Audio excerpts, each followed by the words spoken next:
وہ پوری طرح سے بند ہے. ایک راستہ اور ایران کی طرف یعنی اسٹیٹ کے شمالی حصے میں ہے, ایک راستہ جنوب میں ہے عمان کے حصے میں.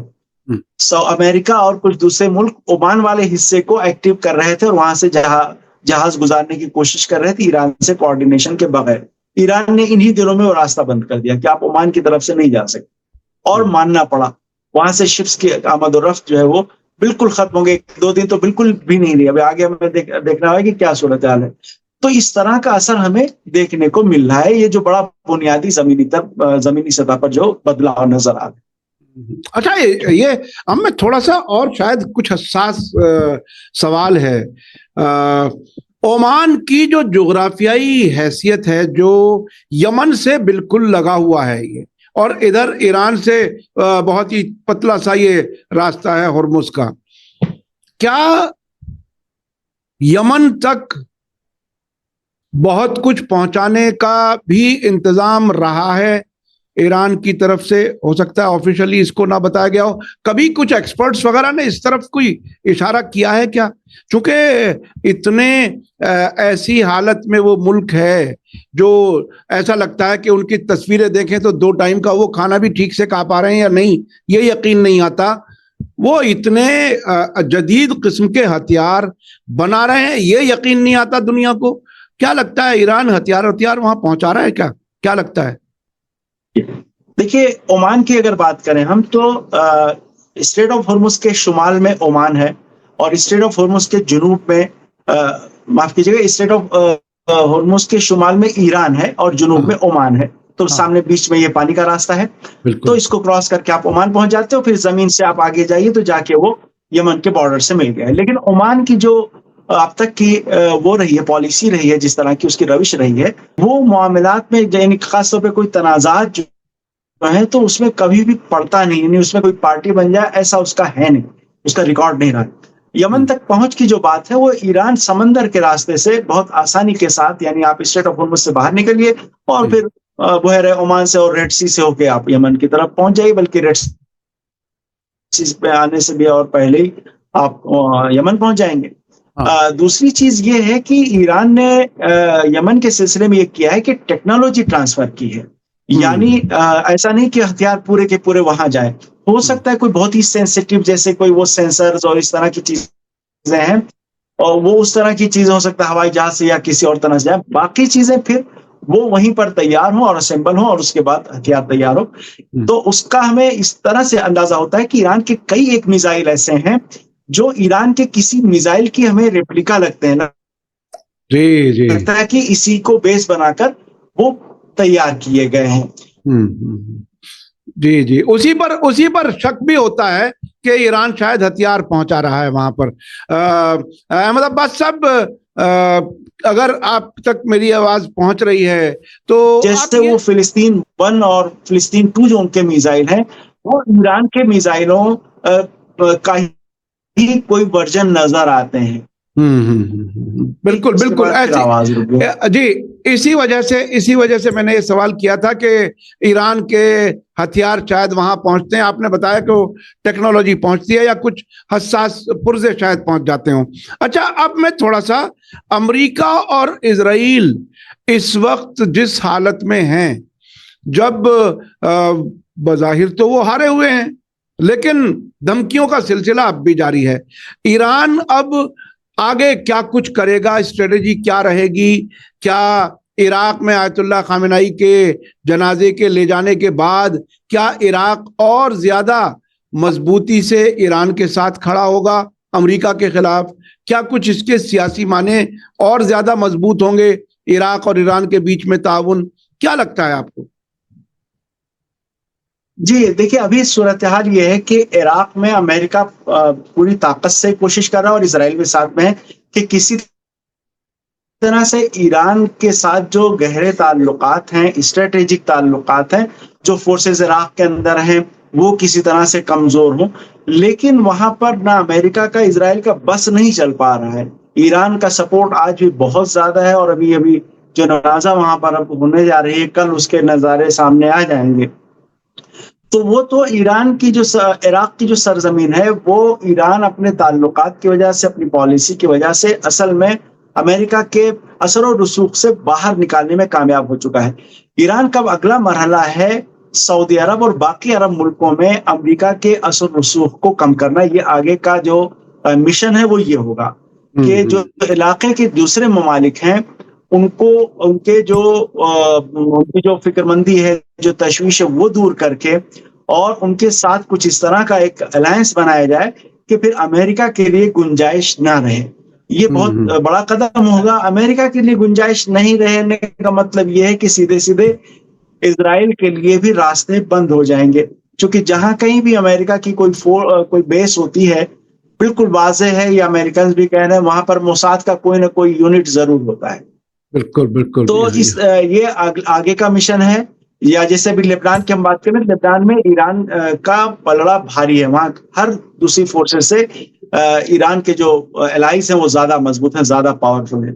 تو اب جو باقی بچے ہوئے یعنی اس جنگ کے ثمرات ہیں، اب یہ فصل کاٹنے والی بات ہے جس کو کہہ سکتے ہیں۔ جنگ میں ایران نے ایک طرح سے وہ فصل بوئی ہے، اب وہ اس کے کاٹنے کا وقت ہے، اس کا پھل حاصل کرنے کا۔ وہ یہ کہ باقی ملکوں میں اپنا اثر بڑھانا ہے، اپنے یعنی الائنس کا دائرہ وسیع کرنا ہے، اور اس لیے کہ اس طرح سے کہ امریکہ کے لیے اسپیس دھیرے دھیرے کم ہو، پھر ختم ہو جائے۔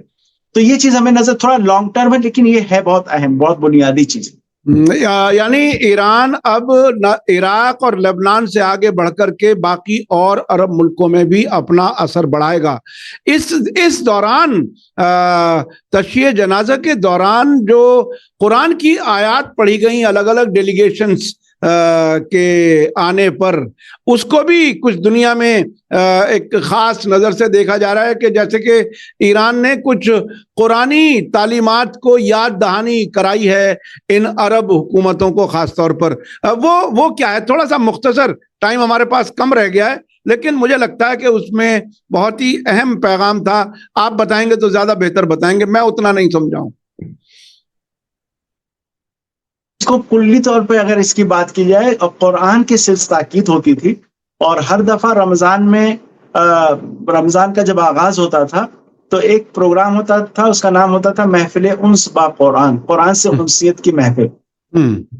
اس میں قرآن کی تلاوت کی جاتی تھی، بہت سارے جو ملک مہمان قاری آتے تھے تو وہ تلاوت کرتے تھے کچھ آیتوں کی، تو جو آیتیں سیٹ کی جاتی تھی کہ آپ کی کون سی آیتوں کی کون سا قاری تلاوت کرے گا، وہ حالات کے مطابق ہوتی تھی۔ اسی سے یہ لگتا ہے، یہ بھی سمجھ میں آتا ہے کہ قرآن کی جو آیتیں ہیں، جو سورے ہیں، ان میں اصل میں بہت ساری اسٹریٹجیز چھپی ہوئی ہیں۔ ہم عام طور پہ جب یوں ہی خالی ایک ثواب کے طور پر تلاوت کر لی، اس نظر سے جب قرآن سے ہم برتاؤ کرتے ہیں تو ہمیں وہ نظر نہیں آتا، لیکن جب اس پہلو سے دیکھتے ہیں تو پتہ چلتا ہے نہیں، اس میں تو بہت سارے پیغام چھپے ہیں۔ ایکسس آف ریزسٹنس کے لیے اس میں کیا پیغام ہے؟ دشمن کے پاس اگر وسائل بہت زیادہ ہیں، آپ کے پاس کم ہیں، تو آپ اس کو کیسے شکست دے سکتے ہیں؟ قرآن کہیں کہتا ہے کہ آپ 10 ہوں گے تو آپ 20 پہ بھاری ہو جائیں گے، آپ 100 ہوں گے آپ 200 پہ بھاری ہو جائیں گے، آپ کم ہوں گے بہت زیادہ کئی گنا پہ بھاری ہو جائیں گے۔ تو یہ ایک اسٹریٹجی ہے۔ وہ ایسی صورتحال کے لیے بھی کیا اسٹریٹجی ہے، کیسے آپ دشمن کو شکست دے سکتے ہیں؟ اپنے دوستوں کے ساتھ جن کے ساتھ آپ کی غلط فہمیاں ہیں، آپ ان کو کیسے دور کریں، ان سے آپ کیسے اکٹھا ہو سکتے ہیں، ان کو کیسے اپنے قریب لائیں، اس پہ۔ تو یہ ساری آیتیں وہاں موجود ہیں جن کا اپنا ایک مصداق ہے، اپنی ایک جگہ ہے جہاں اسے استعمال ہونا ہے، اس کا ایک پیغام ہے۔ تو ہمیں یہ چیز نظر آتی تھی اس محفل جو ہوتی تھی، اس پروگرام میں بھی یہ چیز بہت نظر آتی تھی۔ یعنی آپ اس 1 گھنٹے کے تقریباً 1 گھنٹے سے اور کچھ زیادہ کا پروگرام ہوتا، اگر بیٹھی آپ اور آیتوں پہ غور کیجیے کون سی آیتیں پڑھی گئی ہیں، تو عالم اسلام کے حالات کا کم از کم آپ کو اندازہ اچھی طرح سے ہو سکتا ہے کہ فلسطین میں اس وقت کیا چل رہا ہے، غزہ میں کیا ہو رہا ہے، ان کو کیا کرنا چاہیے۔ یہ چیزیں وہاں اس میں پتہ چلتی تھی، آیتوں کی مدد سے آپ سمجھ سکتے ہیں۔ یہی چیز ہمیں یہاں پر ایک بار دوبارہ پھر سے نظر آئی، اور لیکن ہدف اس کا ایک ہے، ہدف یہی ہے کہ جو امت مسلمہ ہے اپنے اختلافات کو کنارے رکھے، اللہ کی طاقت پہ بھروسہ کرے، دشمن کی طاقت اور وسائل سے نہیں ڈرنے کی ضرورت نہیں۔ اس کی مثالیں ماضی میں ہیں کہ آپ کم وسائل کے ساتھ آپ شکست دے چکے ہیں۔ تو یہی چیز ہمیں دوبارہ ریپیٹ ہوتی ہوئی نظر آئی کہ ملکوں کو پیغام جائے کہ وہ کیسے قریب آئیں ایک دوسرے کے، اور کس طرح سے آپسی بھائی چارے کے ذریعے اپنے آپ کو مضبوط کریں۔ مضبوط صرف اس لیے نہیں کریں کہ دوسروں پہ ظلم کریں، نہیں، بلکہ آپ اس لیے مضبوط کریں کہ جو ظالم ہے ان کو آپ ڈرا سکیں،